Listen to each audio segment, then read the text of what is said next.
Shock. Is Crimea being cut off? The death road for the occupiers. Truck drivers are panicking and refusing to go to the peninsula. The Ukrainian armed forces are destroying the occupiers' logistics. Now it's not a land corridor but a deadly one. How the Ukrainian armed forces are slowing down transport for Russian troops and their offensives at the front. And Russian military are also hiding weapons and fuel in civilian trucks. But the human shield didn't work. And it gets even more interesting. Survival guides for withstanding strikes in Kyiv. How Ukrainian drones are cutting Crimea off from the Federation and leaving the enemy without fuel. Watch right now. Welcome, this is the channel Ukraine Today. About how the land corridor in southern Ukraine has turned into a graveyard for Russian trucks. Right now. My name is Andriy Silakov and let's get started. Putin's land corridor to the occupied Crimea is rapidly turning into a real highway of death for Russians. In recent months, Ukraine's defense forces have significantly intensified medium-range strikes on enemy supply lines. Ukrainian drones have launched a real hunt for the occupiers' logistics, carrying out operations to block the airspace over temporarily occupied territories. Now every trip to the peninsula for Russian drivers has turned into a roulette, where the prize is a one-way ticket. The situation has become so tense that open panic has broken out among the Kremlin's puppets. The Gauleiter of Kherson region, Vladimir Saldo, was forced to sign an official decree restricting truck traffic on a key section of the M14 highway. Analysts point out directly that it is precisely the strikes by the Ukrainian armed forces that have made transportation along this route dangerous. The enemy's main logistics artery has come under heavy Ukrainian fire control. On May 21st, the head of the occupation administration of Kherson region, Vladimir Saldo, signed a decree restricting the movement of trucks on a section of the highway, M14 Mariupol, Berdyansk, Melitopol, Genichesk. This is the mainland route connecting Russia and the occupied Crimea. The reason for such a thorough clearing of the highways is extremely simple. Russian troops are hiding behind civilians. This is reported by Ukrainian partisans from the occupied territories of Kherson and Zaporizhia. Naturally, for Ukrainian drones, such disguised trucks and fuel tankers instantly became legitimate and priority targets.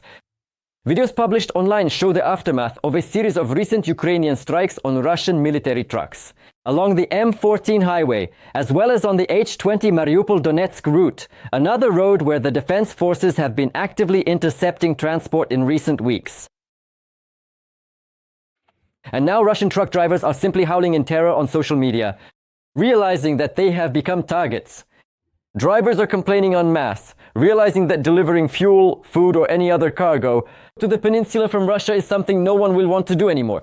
In truckers' specialized chats, they've almost officially moved on to publishing survival instructions for enduring Ukrainian strikes along the land corridor to Crimea of death. Russians have almost officially moved on to the stage of survival instructions under Ukrainian strikes. All truckers' chats have published recommendations for passing through the land corridor to Crimea of death. The manual is in the style of, the main thing is, don't stay near what might be targeted. The practical advice is excellent. Don't stay near military equipment, don't drive at the end of convoys, don't wear camouflage, don't transport soldiers, don't carry cargo that looks like military supplies. These manuals vividly demonstrate the full scale of the catastrophe for the enemy. Their main rule is not to stay near anything that could be targeted. Russians have finally realized, if you're with the Russian army, you'll be hit. And this collapse on the M14 and N20 highways is just part of the large-scale strategy of the defense forces. Alongside the destruction of trucks, Ukrainian forces are methodically wiping out enemy command posts, ammunition depots, and repair bases in the occupied territories. As noted by VASV, such systematic destruction of ground logistics triggers a chain reaction on the battlefield. And even now, it is noticeably slowing the advance of Russian troops at the front. ISW reports an increase in Ukrainian strikes against Russian ground logistics, ground lines of communication, GLOC, on occupied Ukrainian territory, which is causing cascading effects on the battlefield and slowing down the advance of Russian troops. Analysts note that Saldo's decision to restrict movement on the highway, M14, clearly demonstrates that Ukrainian strikes have made transportation along this route significantly more hazardous, and will likely adversely affect Russian logistics throughout the occupied territory.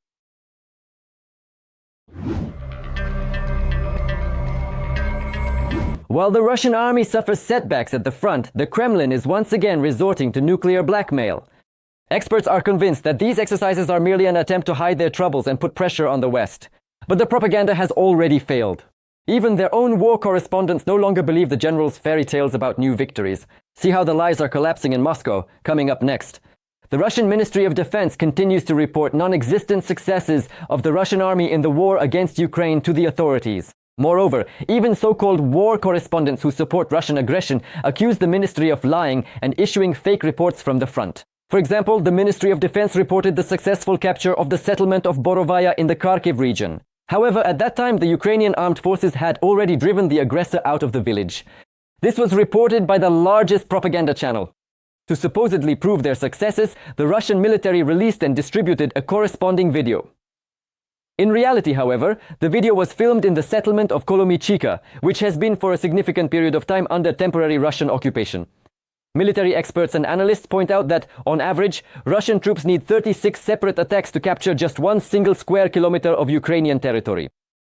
The Russian occupation army currently lacks the necessary manpower and resources for actively carrying out the plans that their command has carefully formulated, but they have sufficient resources. The primary objective is to maintain constant tension along the entire length of the front line and to continue the so-called infiltration into enemy territory. This is precisely why Minister Fedorov is setting such a high bar, emphasizing the urgent need to destroy. The goal is to eliminate approximately 50,000 Russian occupiers per month. Then, in fact, we will see a significant shift in the momentum of the war. Within just a few short months, the Russian army will inevitably and entirely collapse. Currently, the Russian army loses at least 1,000 soldiers every single day, either killed or wounded. Since the beginning of 2026, the aggressor's losses have already exceeded 141,000 people. For 5 months in a row, Russia has been losing more personnel than it can mobilize thanks to the work of Ukrainian UAVs. Today, the security situation requires maximum unity, determination, and promptness in countering Russian aggression. Today, Ukraine is defending not only itself, we are defending the future of the entire Euro-Atlantic space. Our common task is to create the conditions for a just peace by strengthening Ukraine's defense capabilities. Oleksandr Syrskyi, Commander-in-Chief of the Armed Forces of Ukraine, on Facebook. In the first quarter of this year, only 70,500 people signed contracts with the Russian Ministry of Defense. This is about 20,000 less than planned. This was reported by the Foreign Intelligence Service of Ukraine. To force people to go to the front, the Kremlin uses various methods, from increasing one-time payments and fully settling outstanding loans, to forcibly sending employees from each company to military service. The State Duma has now introduced mandatory preventive work with those who actively decline to serve into the law. The staggering losses of personnel, widespread physical injuries, and enormous losses to the economy. All this inevitably leads to the fact that sooner or later, the entire situation will collapse, resulting in a significant systemic breakdown. Failures at the front, urgent drills, and problems with mobilization once again demonstrate this. Russia is weakening and losing control over the situation. Karina Lalayan for Freedom TV channel. Meanwhile, Ukraine has created its own guided aerial bomb. It has already passed all tests and is ready for combat. Defense Minister Mikhailo Fedorov stated, "We are switching to new weaponry." This will significantly strengthen the defense forces. See the report on how our military production is growing. The development of the first Ukrainian Kayab, created with the support of the defense cluster Brey-1, took 17 months, and now the Ministry of Defense has purchased the first experimental batch. As stated by Ukraine's defense minister Mikhailo Fedorov, pilots are practicing combat scenarios and adapting the use of the weapon in real wartime conditions. This is a unique bomb developed from scratch by Ukrainian engineers without Western or Soviet technologies. Its warhead weighs 250 kilograms, and it is capable of striking targets tens of kilometers away. Ukraine is transitioning from importing individual solutions to developing and manufacturing its own high-tech weapons, which systematically strengthen the defense forces and deliver a significant technological advantage on the battlefield. Very soon, Ukrainian glide bombs will begin striking enemy targets. We are expanding the scale of solutions that increase range and accuracy of strikes and are changing the rules of modern warfare. Mikhailo Fedorov, Minister of Defense of Ukraine, on Telegram. Ukraine is also actively developing and producing a new generation of unmanned systems. For example, the interceptor drone Chaklun has a mission success rate of 88 to 100%, according to Ivan Andrushchak, a representative of the UAV manufacturer. Because even if the mission is not completed, the drone can be safely returned, prepared, and used again. Ukraine presented this UAV model and other domestically developed weapons at the international exhibition Saka 2026. This is an exhibition for the defense and aerospace industries, which took place in Istanbul from May 5th to May 9th. Ukraine was represented by 15 companies at the Joint National Zbroya stand. The jet interceptor drone Chaklun is a multifunctional mobile complex designed for aerial visual reconnaissance. It can reach speeds of up to 320 kilometers per hour and stay airborne for up to 3 hours. And importantly, it can operate at low altitudes. The current conflict in the Middle East has clearly demonstrated that even major international defense companies do not have effective protection against the inexpensive and precise threat posed by drones like the Shahed. But we have it because we have already gained experience in countering such attacks. Ukraine has found countermeasures to these challenges and is now effectively using interceptors on the battlefield. That is why there is such high interest in these systems. Ivan Andrushchak, representative of the Ukrainian UAV manufacturer Chaklun. European allies have seen how effective Ukrainian technologies and developments are in combat. That is why they continue to expand cooperation with Ukraine in the field of security and defense. For example, Ukraine and Lithuania have signed an agreement as part of the Drone Deal project. President Volodymyr Zelensky expressed hope that a similar agreement will be signed with Latvia as well. Ukraine will send its experts to partner countries to exchange experience and strengthen the security of states against expanding Russian aggression. Meanwhile, Dutch and German companies are accelerating the development of the new long-range missile Route Block 3 with a range of 2,000 kilometers.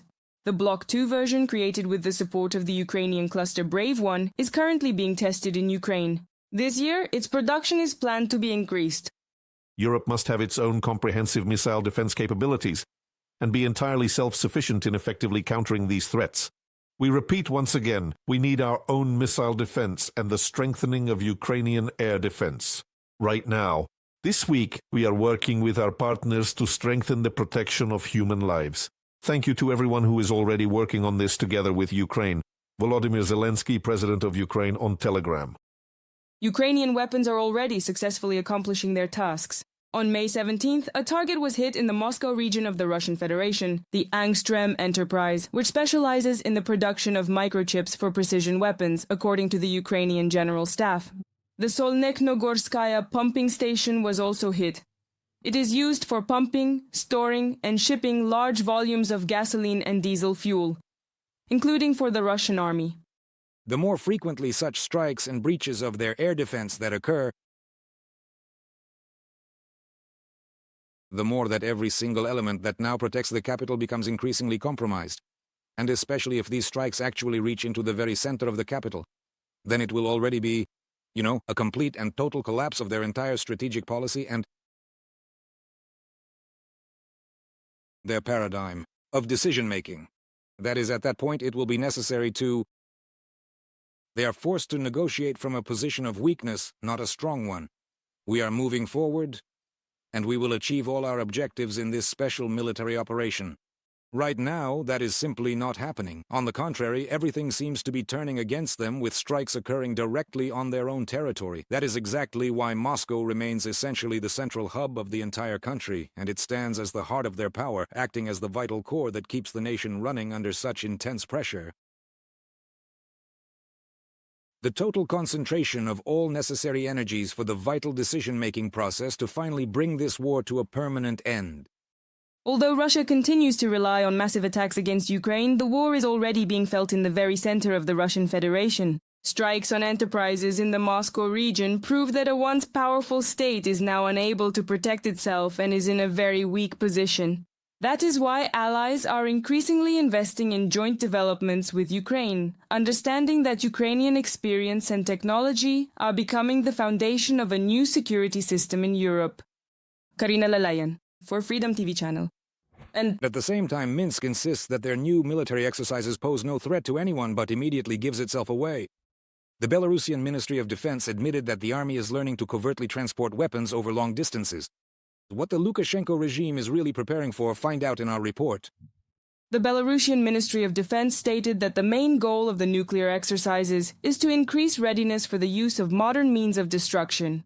During the maneuvers, Russian and Belarusian military personnel are practicing the delivery of nuclear warheads and preparing for their possible use. One of the key features of the exercises will be testing the ability of units to operate in unprepared areas throughout the territory of Belarus. The main focus is on stealth, long-distance movement, and rapid execution of calculations. Analysts note that everything has been leading up to this scenario for a long time, since the self-proclaimed president of Belarus, Alexander Lukashenko, in fact, lacks independence, and the existence of his regime is entirely dependent on Putin. The threat has always been there. For the past year to a year and a half, we have seen the systematic construction of infrastructure for Russian strategic weaponry, for missile systems, for nuclear weapons. They are also modernizing the communication system. When Russian drones fly over, they use Belarusian towers to guide more precise strikes on Ukrainian cities. All of this is happening, so we shouldn't be overly naive or simplistic and think that Lukashenko has some kind of fully independent foreign policy or room to maneuver. He is now completely under the Kremlin's total control. On May 15th, the president of Ukraine, Volodymyr Zelensky, issued a warning.